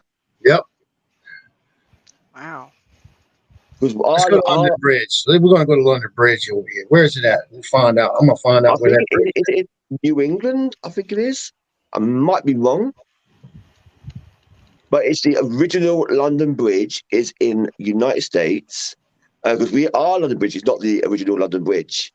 You got our original London Bridge. It is actually in Lake Havasu City, Arizona. Arizona. There you go. It was, however you say that. It was moved in 1968, brick by brick. Wow. There you go, Stephen. Stephen lives around there. He lives in New Mexico. Stephen, you got to make a plan. We got to go to the London Bridge. I bet you they have a lot of activity on that thing still. They do, because they used to have houses. People used to live on that bridge. He lives in Arizona.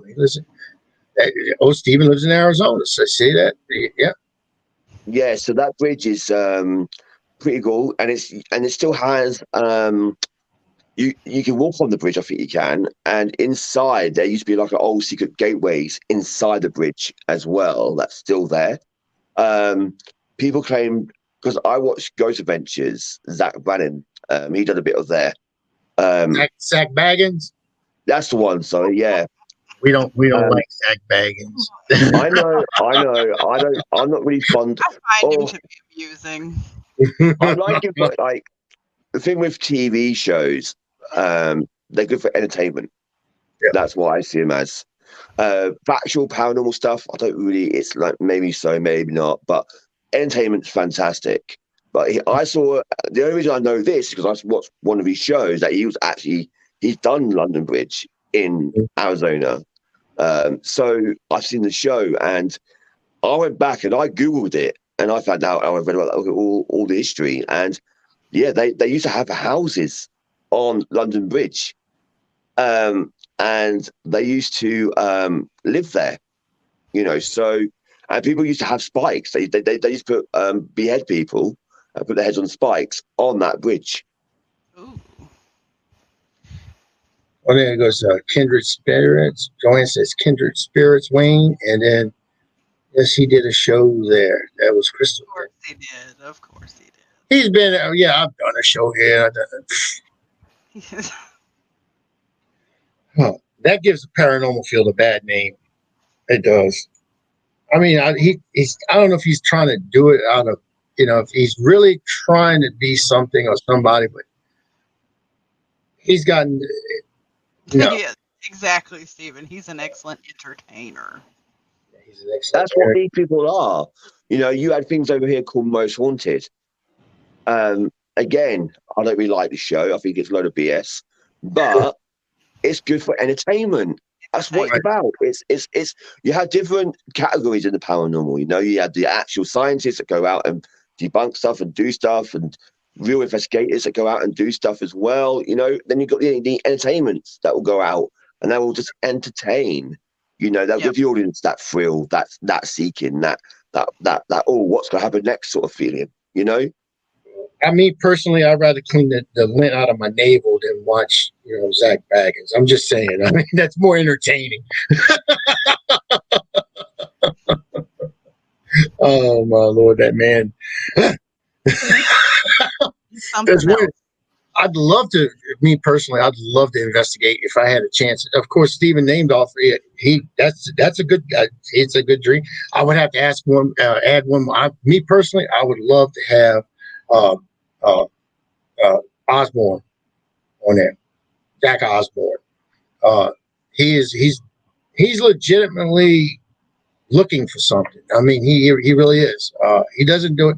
I mean, of course, his dad was an entertainer, Ozzy, and which is from England. So I know they have an England house over there and everything, but that's one person I'd love to investigate with, because he's done so many shows, and he's like I said, he's really trying to find something out there, and I can't say he hasn't been trying. Like I said, he's done Portals to Hell. He's done. In fact, he just got through doing a shoot. He just shot in New Orleans. He got into the one place that's closed down that nobody can get into. Nobody in the paranormal field. And I might have a niche to get in there. I might. I'm praying that I get in this place. It's the LaLaurie Mansion in New Orleans. And this place is freaking crazy active. Crazy. And he's able to get in there anytime he wants. He'll set up an appointment, and evidently they love, Jack Osborne. But we're trying to go in as under the premise of being a local investigation team, going in and doing an investigation on a local historical site, and which it is. It's actually marked in books. Everything in the French Quarter is historical. But yeah, that's one of the places I'd love to get in there, and I'm trying to. I've been in Sultan's Palace, done that. Pirates Alley, done that. I've done the old convent, done that. I've done a lot of big places in the city. I had a gentleman on here earlier. It's Mr. Gonzalez. He's with 303 Paranormal outside of New Orleans, and there's a lot of new places that are actually opened up, and I've been wanting to try to get in. He's actually been in one of them. Let me get away from that thing. I got a lamp that just keeps flickering for some reason. I mean, it was on, and then it just shut itself. Somebody's not happy with something. Something's not going right here. I was just letting it go. During my paranormal, when I do these shows, I put on my plasma ball.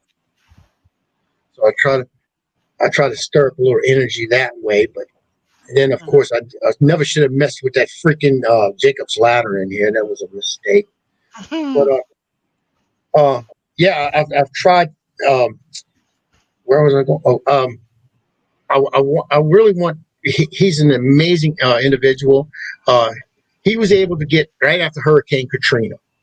And we lost over, I think, like 2,500 souls here during that storm. And it wasn't from the storm itself. It was from the flood. It was from the levees breaking. We've had people, there's a place right now. It's they actually just started rebuilding this place. And it was a charity hospital. And what they were doing in that hospital, Wayne, you would think it was crazy and not insane. They had the people that were in ICU, people on life support and stuff. They were pulling plugs on the people that were on life support, letting them die. Because there was no electricity. The electricity was going, it was on generators. So they were trying to give them humane ways to die. At first they started with, and this is a big major hospital. First they started euthanizing them, giving them a little cocktail, making it, they'll pass easier. Then it got to the point where they ran out, and then they started just having to pull plugs, letting them try to go that way before it got worse, because it was getting worse and worse and worse than this storm. We had a place in New Orleans, it was in New Orleans, I believe it was around New Orleans East, somewhere in that area. It was a nursing home, and this was for a nursing home. They had a lot of elderly people there. A lot. It's basically, we call it old folks home or whatever, but it was a nursing home. And so when the levees broke, they got word that the levees broke, and they evacuated all the people, the nursing staff and the office workers. They evacuated all these people out. They left the patients. They left the people there. And of course, the waters came up and they drowned in this place. All these patients just died in this place. And there was a big lawsuit and wrongful death suit and everything about it. But that place is still there. That place is still there. And I've been wanting to go there. I think that's going to be, and he said, he's been there and he's gotten a lot of activity there. But I believe that from being elderly, and you say you just can't move out of your bed, and you're aware of this is happening and the water's rising up and you just slowly drown to death. That's not a way to go. No, it's not. No. And then you have people that are confused, people that have, just confused of what's going on. You don't know. They walk, and if they're there at that time and they're still confused, and they just die. All of a sudden they're there, and 1 minute, the next minute they drown to death. I mean, you had couples there. Some people they share rooms. There are couples there. So, there's no way. So don't you think a lot of these spirits then don't realize that actually are dead? I'm sorry. I had my fiance sneak in on me. You had to go make that stuff or what? Well, okay. Yeah, I think. Facebook user that said hello to the three of us, that is Irene. It's not showing up because it's in the group Oh, for some reason. hi, Irene. Irene Takor? Yeah, she's from Japan. Yeah. I know Irene pretty well. Oh, you do? Yeah, I do. Yeah, I know her. I actually had her on my show a few times. Have you? She's awesome. She. Yeah. Her energy's fantastic. Oh yeah. She gets on me. She just, I don't know, for some reason she attacks me. She don't love me. There's no. Oh, there she is. I am back. There it is. Yeah, she attacks me. There's no love with her for me. But no, I feel these spirits. Then all these people, they must be so confused, or most people don't even know that they're dead or they're passed over. Because it can be a scary that must be frightening for them. Oh, yeah. If you think as a spirit wise, that's awful, absolutely awful. I mean, if you ever had experience it was crazy. They were asking people, they put it out there and it was passed because of course there was no electricity. They were asking people if you saw a body floating, if you had something to tie it to a street post or something, please do, because all the water would eventually drain back down into the river or go through the pumps. And you didn't want that because if you go through a pump, then it'll just tear a body up. So you're trying to preserve, somebody's loved one for them. And that's what they were doing. That's what they were doing. I mean, it took the government here in the United States, it took them like 3 days before they can even get water to us. Just basic drinking water. But that was 2005. Yeah. So that's nuts. Absolutely nuts. And then on the anniversary of that same storm, Katrina, we had Ida, and it was just as bad of a storm, but it didn't break the levees, thank goodness. I had a lot of damage here. I had 5 trees that went down on my property, took out a lot of stuff. So I mean, you can only imagine what would happen. I'll sit on here and do these lives, and being in the South, and Jess can verify this for me. A lot of people up north, they say, "Oh, we're getting a thunderstorm." Ooh, I go to sleep with that because that's something that'll knock me out in a heartbeat. We have thunderstorms just about every other day when it's the summertime down here. So, and you got all the lightning and stuff, and that's one of my theories. I believe when a thunderstorm like that will actually charge up the atmosphere so much that you actually see spirits. Yeah, we had it on the news. We saw some of the storms you get over there. We get the news here, see, and we see it and watched it. It's awful. But imagine being involved in that. Hell, man! Like we get bad weather here, but nothing on that scale. Even up probably our highest winds we got was recently. We had 3 storms in was it 3 storms in 1 week? I think we had, and that really grounded us. That really done some trouble for us. How strong were the winds there for that? Not that strong, not as strong as you guys, but no. I think the highest it got up to, I think it was like 90, 100 miles an hour.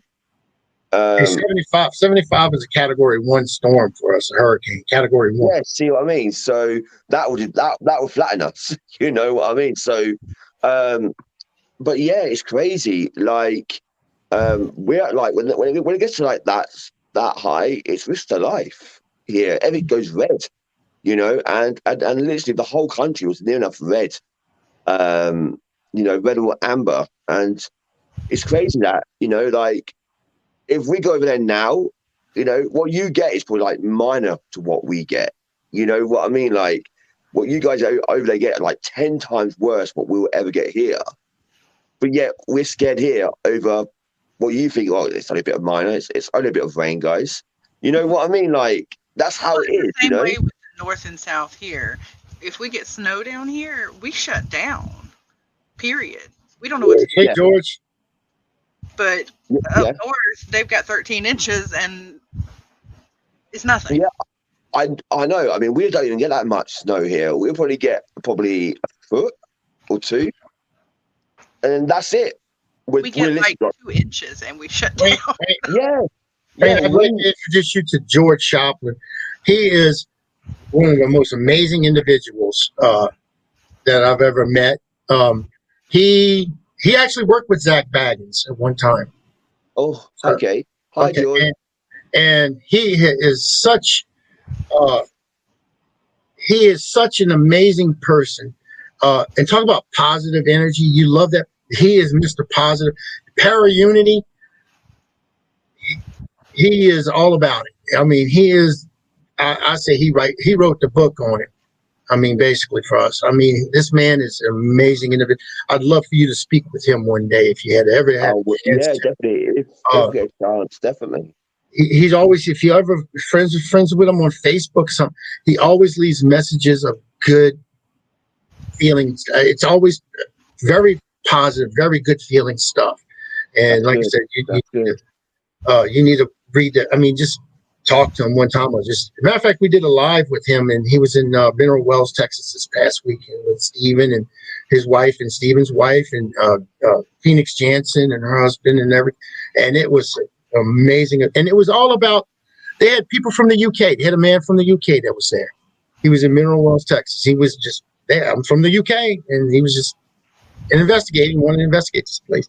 But you could see the para unity, and you could see the love what these people had for one another. And it was an honor to actually do that live for them. I mean, I just felt good about it. You know, it was, even though they were capturing things and stuff of that nature, it was still nothing negative amongst them. You understand? It was all working together as a family, and that's who this man represents. I mean, he's, like I said, I can't speak enough about this man. But That's getting back fantastic. to, you need to meet him one day. I just wanted to put that out there right quick to you. So I know he did. Thank you. Thank you very much. Definitely.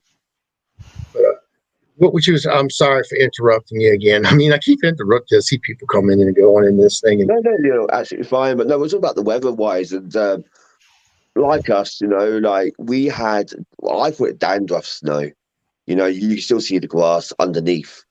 And we had that recently here earlier this year. And the whole country sort of shut down. Like, you know what I mean? It's crazy. Like, different places do different things. I mean, I see Canada and the snow that they get and the storms that they get. And if we had that, then we would literally just cease fire here. There would be no work, no taxis, no buses, no public transport, nothing. You know what I mean? Like, we'll just probably freeze to death and stay in our homes, you know? But like England's, I feel like we're a bunch of wet wipes when it comes down to weather here, you know? And that's how I see it. That's how I see us. We're even complaining it's too hot or it's too cold. Like, and we moan if it's raining, we moan if we don't get no rain. You know what I mean? Like, here it can rain all year, and we're still on a water shortage with the summertime. No hose pipes, no this, no that. You know what I mean? It's crazy, absolutely crazy how we work here. I mean, I've got up north. I can see where you're talking about. We get this much snow on the ground down in the south. Oh, we're shutting everything down. Yeah, we're staying in the house. Structure is not prepared for it. Yeah, but if you get about 3 or 4 foot of water in your street, oh, I got that. Hell, I'm going down to the grocery store. I'm going to get a loaf of bread. Do you want something or what? You better hope you can get a loaf of bread because everybody's done bought all the bread. Yeah, all the that's true too. Yeah, that's true. Yeah. But anyway, you see the pizza is just messing with me. I know it doesn't have a short. I just replaced all that bulb. My closet, we can't figure out what's going on with it. So, what the hell? I'm at the Jackie. Go check this lamp. Go check this lamp. If go Jackie, I make that poor girl do everything. The dirty work. That's gonna be my wife.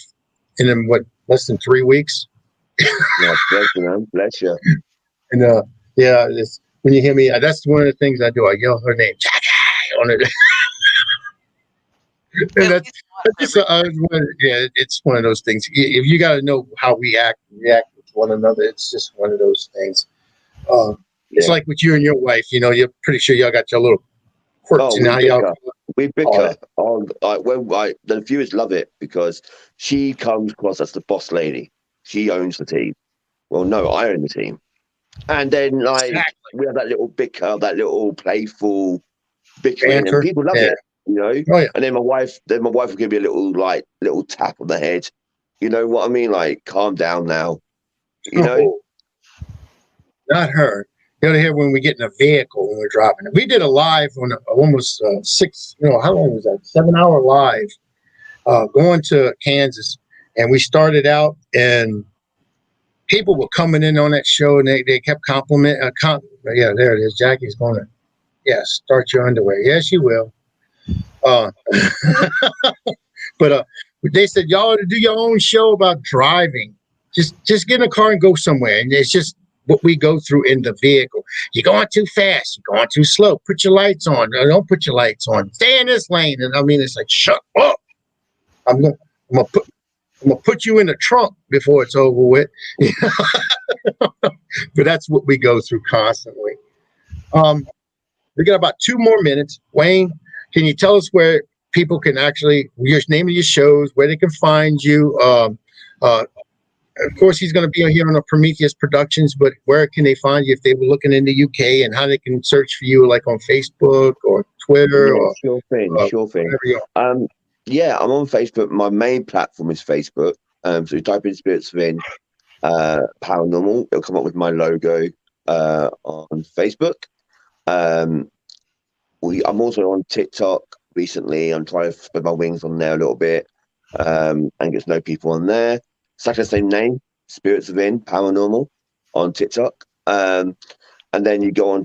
I am on YouTube. I don't really use YouTube that much, but I'm going to start going live on YouTube, I think, as well. That opportunity to do that. So I'm on YouTube, the same name, Spirits Within. And then I'm on others like Instagram and things like that as well. Same name. So just check us out. But also Facebook is my main platform. My main place to go is Facebook. And yeah, I go live 3 times, sometimes 4 times, depends how I feel in the week. But at the moment, about 3 times a week is good for us at the moment here. And thank you, Irene. Thank you. And yeah, we just have fun. We just keep it real, honest, straight talking. I'm a big believer that we all have opinions. Because if you put it on the internet, you have an opinion on it. And if people don't agree with what I do, it's fine. We're all human. We're all adults. We can sort of disagree to agree and still be friends. So. But yeah, come and hit us. Come and hit us up on Facebook, man. It's fun. And like I said, thank you to Howard personally. Thank you to you and Rose and everybody else over there to allow me to come along and work with you guys now. So yeah, I'm looking forward to it. As your Facebook page. Yes. I went and found it for you. Thank you very much. I've always got something open on my other screen so I can look things up whenever we're looking for pages. But seriously, I'm really looking forward to it. Next Wednesday I start on your page. So yeah, I'm really looking forward to it. So we're glad to have you, and I'm excited about it. And I think you're going to do well. You're really going to connect. Yeah, I think you can really connect with the American audience very well. So I wouldn't ask you if I didn't think so. So I mean, I haven't been wrong yet. Some fingers on that, but but I know I've seen your shows. I love them. I do. I really admire your passion in doing this and what you're doing for the paranormal community. And I thank you for that. Really, I really do. Thank you. All right. This is what she had to tell you. Yeah, she warned you. She's laughing about it. Yeah. My shows get zany, Wayne. I told you this is basically the talk show one tonight, and tomorrow night it's going to be a freak show. I have a dark side of humor as well, so I'm not always positive. I have before we go, one of my favorite comedians is very controversial. He's called Jimmy Carr, and he's not your average comedian. Like, he takes things to a next level, and he can be very dark in his jokes. And I have that sort of sense of humor. Like I can be positive and all that. Of course I can, you know. But I have a way of coping with things, and with that, it's dark humor, you know. And I can go to any level. You know, there's not a barrier that I can't go to. I keep it respectful, of course, but I go to any level, and that's how I cope with certain mechanisms in my life.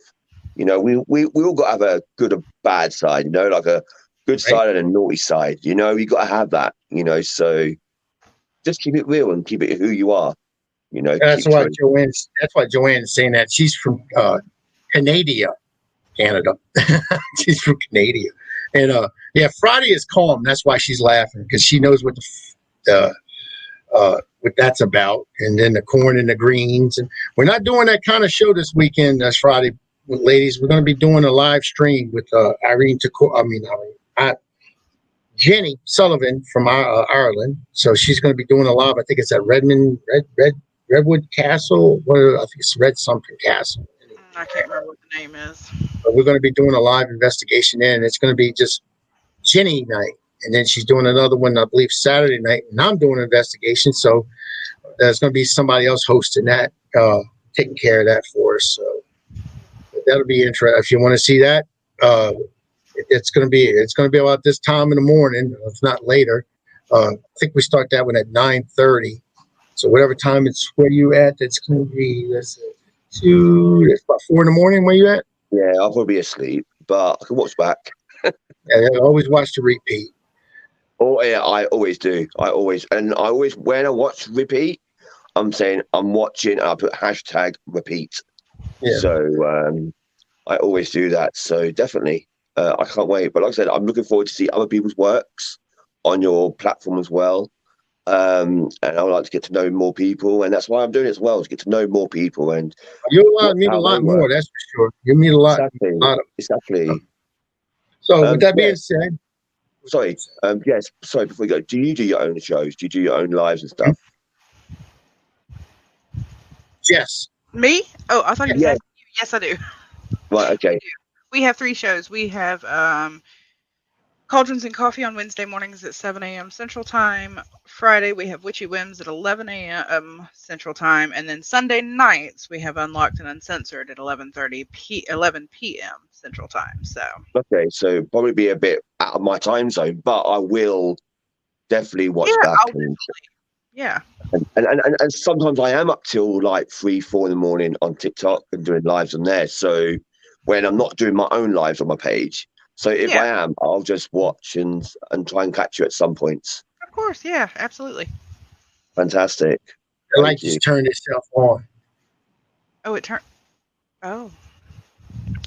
Howard, I'm just gonna put it out there. I've been told to put out what comes to my head. I'm getting the name George. I don't know why I'm getting the name George. I've had that about halfway through the live tonight. Name George. I'm not saying we might not be getting you, but I'm just getting the name George is in my head. Well, I had a young. Well, when I was very young, a friend of mine named George. I'm not going to say his last name out of respect for his family. Of course. But he was killed when he was young, and we were best friends for a long time because he lived across the street from me when I was living in New Orleans. So we just hung out and did things together. And he was killed. That's the only George I know except George Shoplin. Yeah, I've just got the name George. Literally halfway through. I'm not sure if it's about a location that you've been to or whatever, but I've just got the name George. That's really like bugging me a little bit. It's also my maiden name, so. Oh, is it? You're picking her up. Okay. It could be you. Like I said, it could be anything. I just got the name George. I just had to say that. So you think this happens, you know, like I can do lives and talk about things, and then things just come into my head. Like on my readings tonight, or like early on, yesterday evening for me. But as soon as things come through, I have to say them, you know. So there's been times when I don't say stuff because I feel like I'm a bit silly, you know, like. But I've been told I have to say stuff. But yeah, the name George just came to my head. So about halfway through. You're probably some flavor of intuitive. Maybe. So yeah. That's interesting. I don't know. It's a spirit. Yeah, that's yeah. Irene knows. They've seen this. Yeah, they all know that I have. One for some reason my StreamYard was acting up, and I have a Casey L. Clark on here. I don't know if you know Casey, and she's saying, "Hi, I love this," and Wayne is amazing. So I just wanted to I've pass heard that on. Casey. I think she came into my life earlier, I believe. I don't know, but she's on another. She's not on this for some reason. My StreamYard messed up. I don't know why, but she's on the Prometheus platform. We are broadcasting on there, by the way. It's just that I can't see her comments on the main screen for some reason. But I'm gonna have to look into that and get that fixed. So I just wanted to pass that on to you. She was in the room. She was. No, thank you. Thanks very much. Thank you. Well, yeah. Well, the rest of your week, and yeah. Our week just started. Thank you, Donna. Appreciate it. But yeah, thank you for coming on. We'll see you tomorrow night, Wayne, on the Petri dish. It's going to be a lot more. It's not. We like I said, this show's basically to get to know someone, and it can be kind of dry at times, and that's what we want. I mean, I want that because I want to know the individual, and we want everybody else to meet them and know who they are. Now the zaniness starts tomorrow. Welcome to that world. but then again, yeah. And with that being said, let's end this thing. And thanks everyone for watching. And see y'all next week. Thanks very much, guys. Yeah, and I have no idea who's next week guest is because I haven't scheduled anybody yet. But I got the Petri dish all set up. Anyway, I'll let everybody know who's guest next week, and we'll see y'all next week. All right. Okay. Thank you very much.